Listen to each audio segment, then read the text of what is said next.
Isang dasal para sa aking buong pamilya. Panginoon, maraming salamat sa aking pamilya. Maraming salamat at lagi silang andyan. Sila po ang aking inspirasyon, ang aking lakas. Sila po ang nagiging kakampi ko sa mga pagsubok ng buhay at laging nakaalalay kapag kailangan ko ng suporta.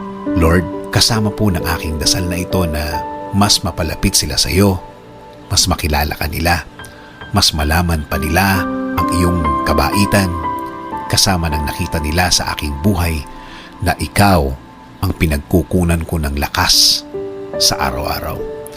Kasama na rin ang aking dinadasal na tulungan niyo rin ang bawat isa sa kanila sa tuwing kailangan nila ng tulong ninyo, Lord. Tulad na lang ng pagtulong na ginagawa mo para sa akin. Every time na kailangan ko po ng tulong niyo, palagi niyo silang samahan at protektahan sa lahat ng oras. Alam ko po na napakadelikado na sa labas at kailangan nila ng proteksyon ninyo sa mga buhay nila, kasama na ang kani-kanilang mga trabaho. Ikaw, Panginoon, ang nakakaalam ng lahat ng kanilang pinagdadaanan. Alam mo kung anong mga pagsubok ang dumadating sa kanila.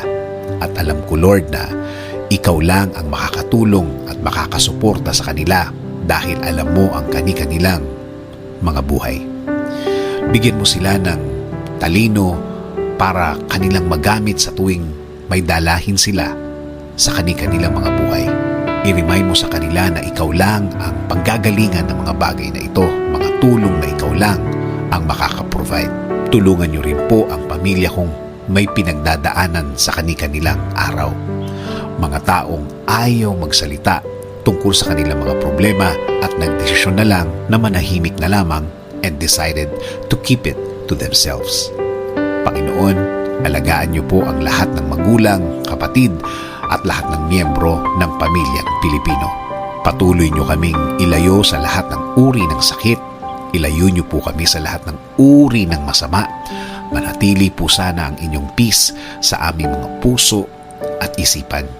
Patuloy niyo pong i-guide ang aking buhay. Bigyan niyo po palagi ng direksyon ang aking araw-araw at ng aking buong pamilya.